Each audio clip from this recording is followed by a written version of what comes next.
Hello student, आप सभी का स्वागत है आपके अपने चैनल द प्लेटफॉर्म कोचिंग में। मैं जिद्रू जेपी सर एक बार फिर सभी को प्रणाम, नमस्कार, जय श्री राम।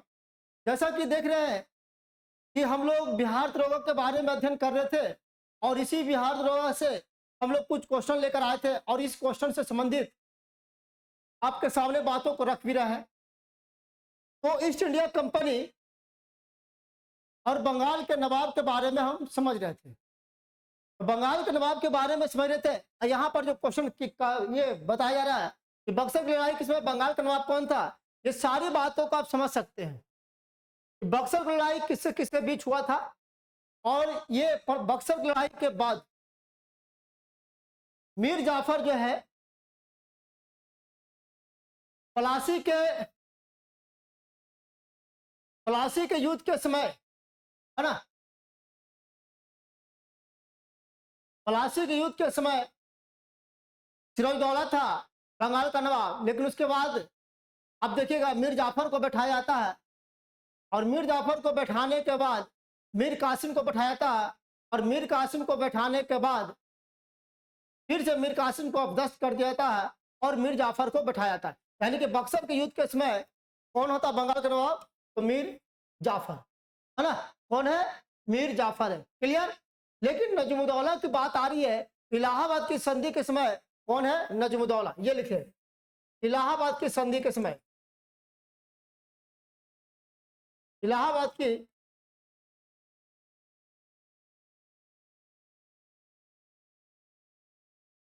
की संधि के समय नजमुद्दौला है। ठीक है। और ये इलाहाबाद की संधि का होता है 1665 ईस्वी, है ना, 1665 ईस्वी। मीर कासिम के बारे में कहा जाए तो मीर कासिम जो है ये आपका कहाँ पे, ये अपनी राजधानी कहाँ बनाया था भाई? अपनी राजधानी कहाँ पे बनाया था बताइए? मुंगेर, है ना। और मुंगेर में ही क्या क्या था? बंदूक का कारखाना भी खोला था, बंदूक का कारखाना भी खोला था। ठीक है, क्लियर। अगले क्वेश्चन की ओर चलते हैं भाई। अगला क्वेश्चन लिखते हैं और क्वेश्चन की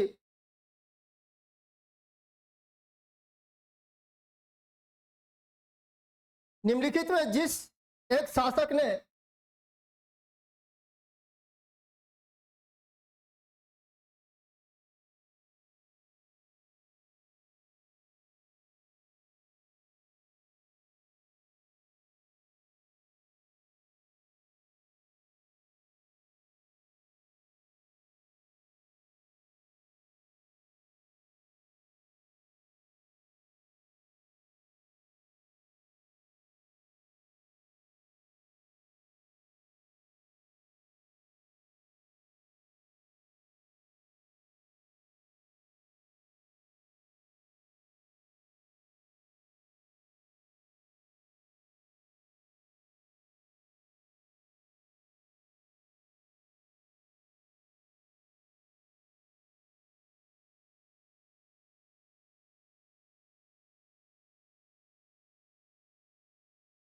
रुकसियर,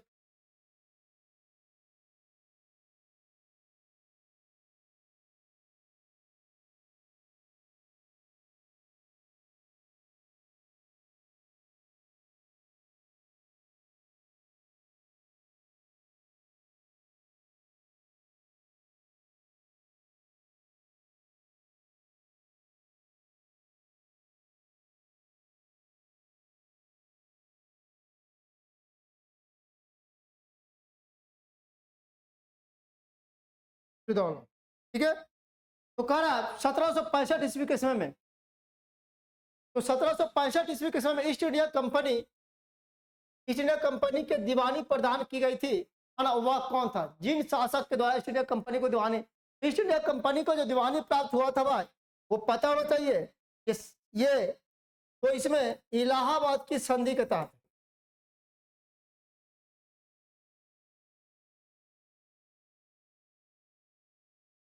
इलाहाबाद की संधि के तहत कहाँ कहाँ? तो शाह आलम द्वितीय ने ही क्या क्या था, कहाँ का? बिहार,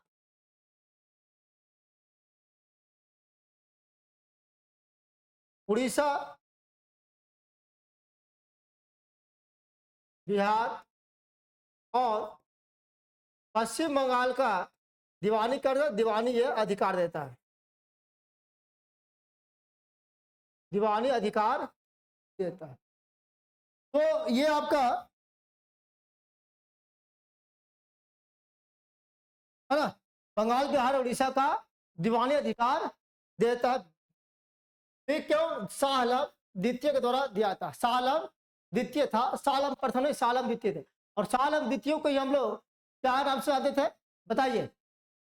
शाह आलम द्वितीय को हम लोग किस नाम जानते थे? और आपको पता है तो बता सकते हैं। अली गौहर, है ना, क्या कहते थे? अली। क्लियर? तो शाह आलम द्वितीय। क्लियर? चलिए अगले प्रश्न की ओर चले। नेक्स्ट प्रश्न, फटाफट आप लोग प्रश्न का उत्तर दीजिएगा। 1765 ईस्वी में ईस्ट इंडिया कंपनी को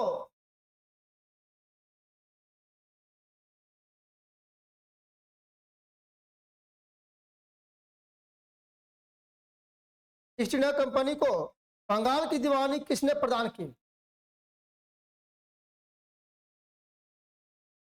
बंगाल की दीवानी किसने प्रदान की?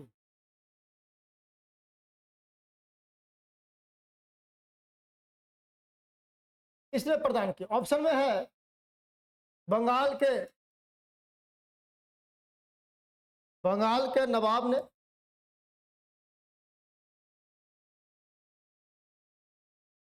मुगल सम्राट ने,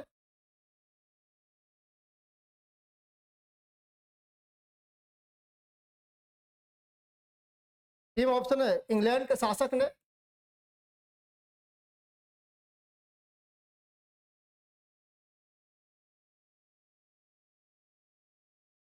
तीन ऑप्शन है अफगान के राजा ने, अफगान के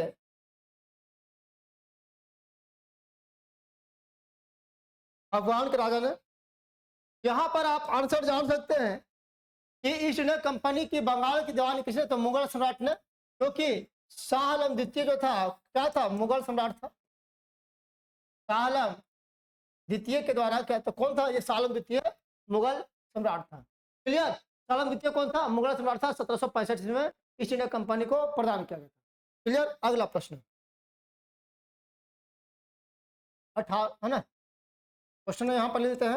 अगला प्रश्न, किस गवर्नर के कार्यकाल में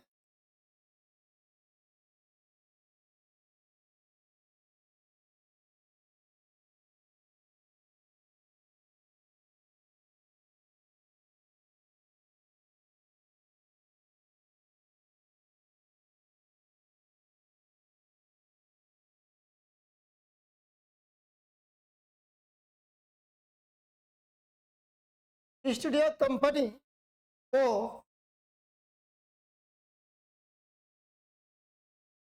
सन शाह आलम द्वारा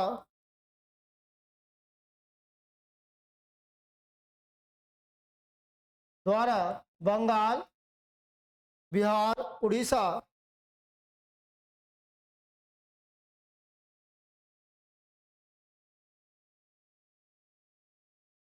और उड़ीसा में दीवानी अधिकार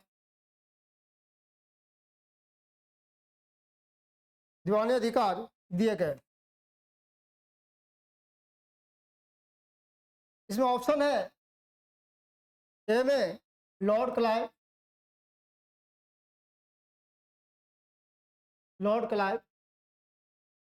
बी में ऑप्शन है लॉर्ड कॉर्नवालिस,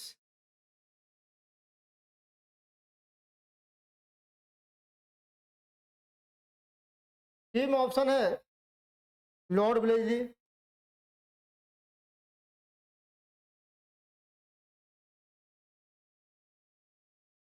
और डी में ऑप्शन है लॉर्ड विलियम बेंटिंग।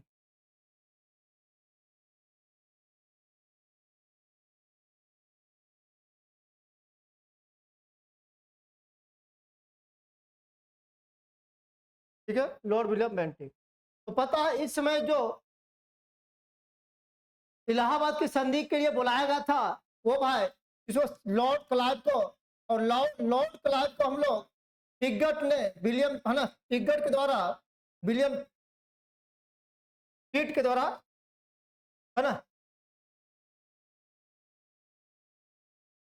विलियम पिट ने या शायद पिगट होगा, तो ये क्या क्या था, इसको लॉर्ड क्लाइव को स्वर्ण से उत्पन्न सेनानायक, स्वर्ण से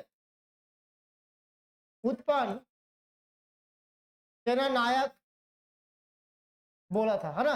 स्वर्ण से उत्पन्न सेनानायक कौन बोला था, है ना, पिगट के, तो ये पिगट या पिट होगा, जो भी होगा देख लीजिएगा एक बार। तो लॉर्ड क्लाइव के द्वारा बोला था, किसको, लॉर्ड क्लाइव के द्वारा बोला गया था। क्लियर। चलिए अगला प्रश्न।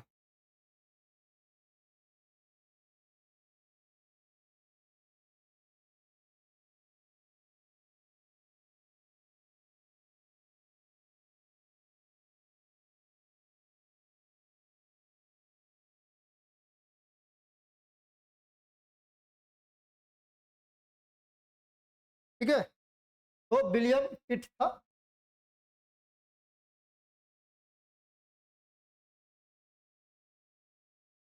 अगला क्वेश्चन चलते हैं हम लोग, कहां तक कर लिए।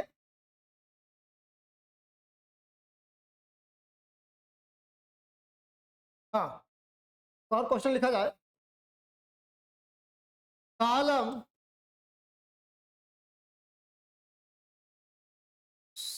द्वितीय ने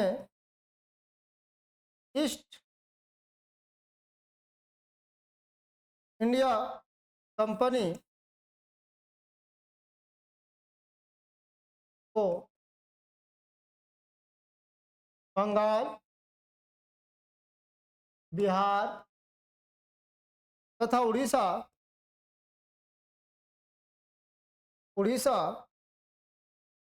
की दीवानी प्रदान की। तो कब, 12 अगस्त 1765। बी में ऑप्शन है 18 अगस्त 1765। सी में ऑप्शन है 29 अगस्त 1765 और डी में ऑप्शन है 21 अगस्त 1765। अभी बताया, ये जो समझौता हुआ था ये अगस्त 1765 में हुआ था। पहला संधि 12 अगस्त 1765 और दूसरी संधि 16 अगस्त 1765 में। पहला ही संधि हुआ था सालम द्वितीय के साथ 12 अगस्त 1765 को। क्लियर, ये बिल्कुल सही उत्तर है। क्लियर, ठीक है। चलिए अगला क्वेश्चन,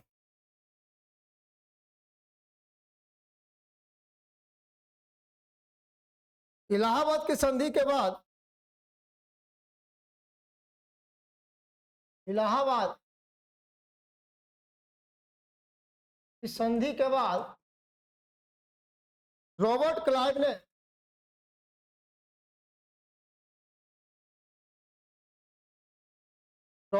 ने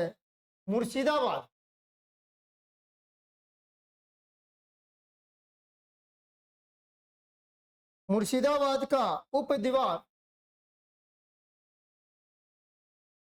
दीवान किसे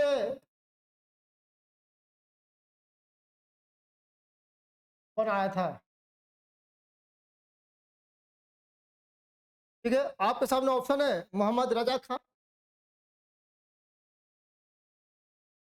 मोहम्मद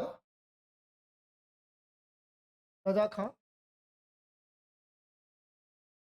बी में ऑप्शन है सिताब राय।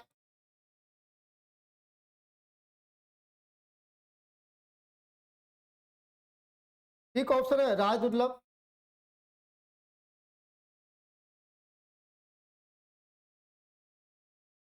और डी का ऑप्शन है सैयद गुलाम हुसैन।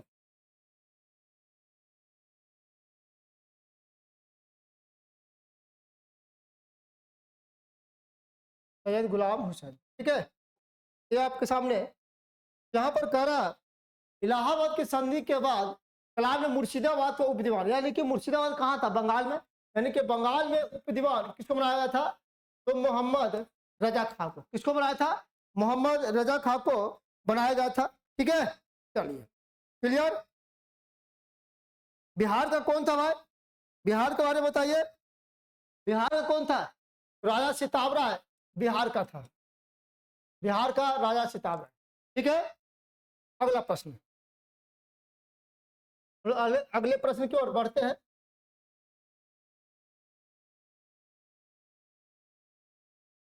1765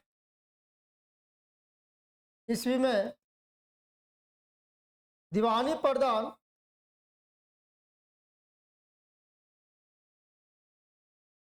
किए जाने के बाद ब्रिटिश सबसे पहले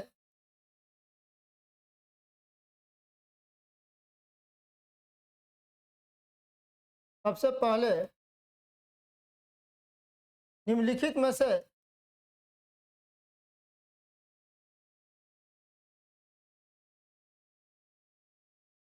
किस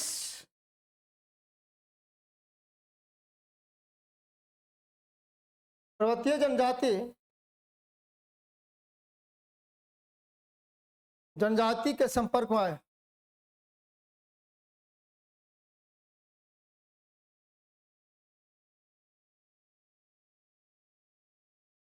तो आपके सामने ऑप्शन है। ए नंबर गारो, बी नंबर खासी, सी नंबर कुकी और डी नंबर में आपका ऑप्शन है पिपरा। तो आपका सही जो उत्तर है इसमें, है ना, सबसे पहले किस के संपर्क में आया? ये आपका खासी जनजाति के खासी विद्रोह आपको पता भी होगा, है ना। तो खासी, क्लियर। चलिए, खासी के संपर्क में आया।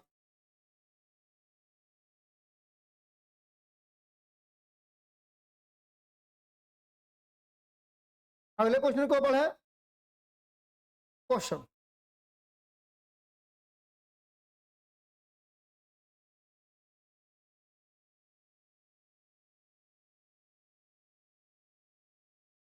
अठारहवें शतक में भारत में लड़े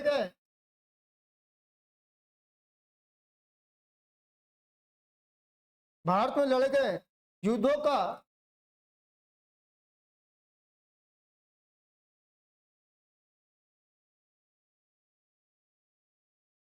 निम्नलिखित में से सही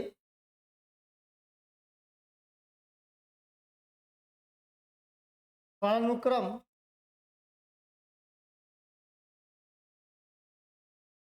कौन सा?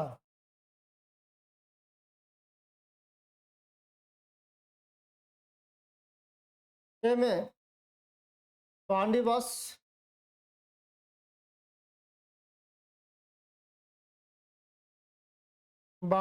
युद्ध,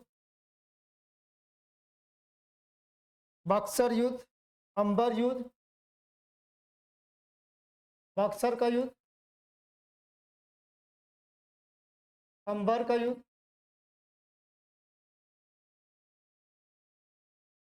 और प्लासी का युद्ध। ठीक है, प्लासी का युद्ध ये ऑप्शन में।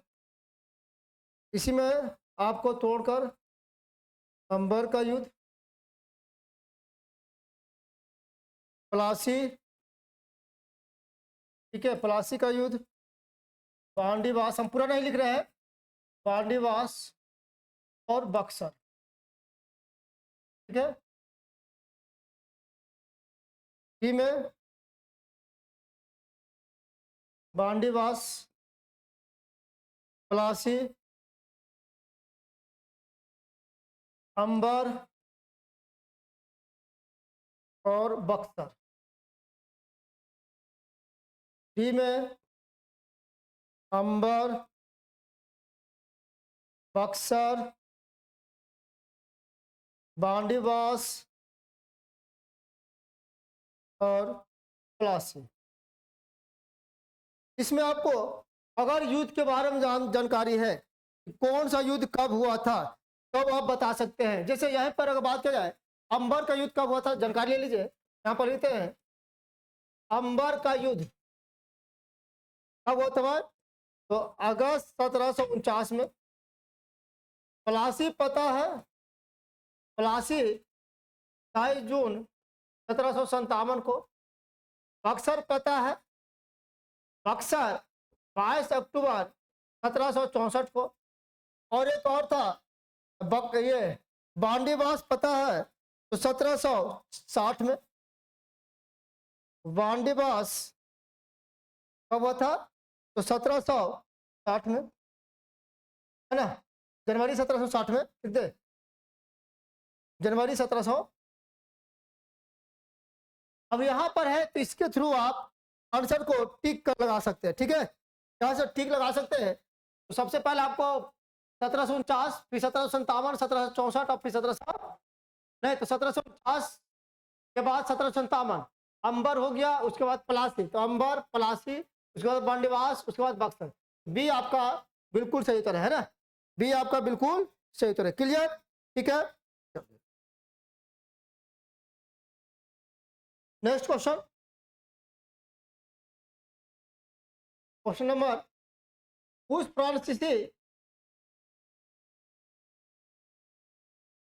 फ्रांसीसी सेनापति का नाम बताइए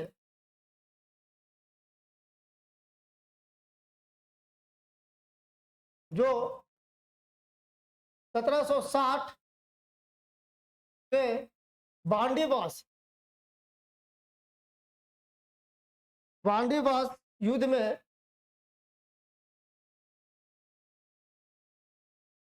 पराजित हुआ। ऑप्शन है काउंट लाली,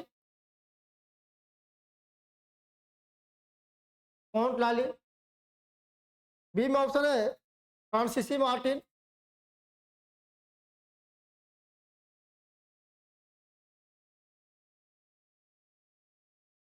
सी में ऑप्शन है डुप्ले, और डी में ऑप्शन है उपयुक्त में से कोई नहीं।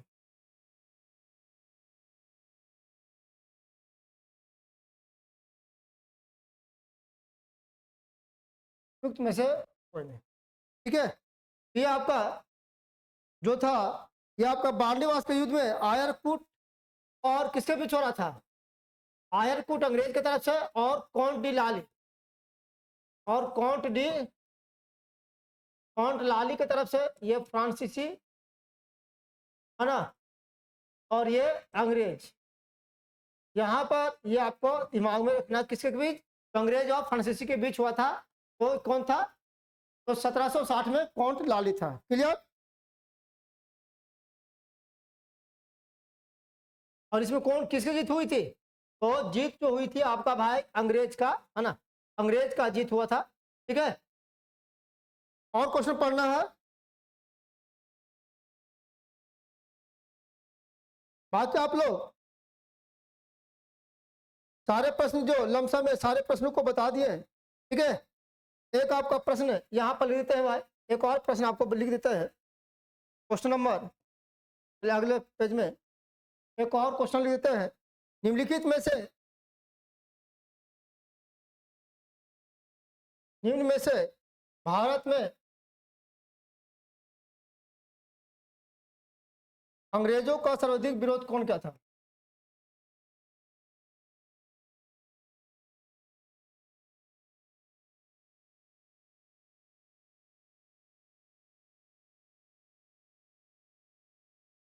सर्वाधिक विरोध किया किसने किया भाई, ए में मराठा, बी में मुगल, सी में राजपूत, और डी में सिख। ठीक है, तो सबसे ज्यादा जो आपका विरोध किया था उसका नाम था मराठा। कौन था, मराठा। क्लियर, ठीक है, मराठा था। ये सारी बातों को हम लोग अध्ययन कर चुके हैं इस चैप्टर से रिलेटेड, और इससे पहले भी प्रश्न देखे थे, और जो बचे हुए प्रश्न थे आज उसको हम लोग देख लिए, है ना। तो आप पढ़ते रहिए मन लगा के, मस्ती से। मस्ती सिर्फ किसमें करना, पढ़ाई के क्षेत्र में। अगर अलग क्षेत्रों में ये चले गए मस्ती करने तो कुछ दिन तो अच्छा लगेगा, उसके बाद आगे चल के आपका लगेगा कि मेरा जीवन तबाह हो गया, बर्बाद हो गया। तो बर्बाद तो आप खुद कर रहे हैं। तो ठीक है, इसके साथ ही thank you, all the best, जय हिंद जय भारत।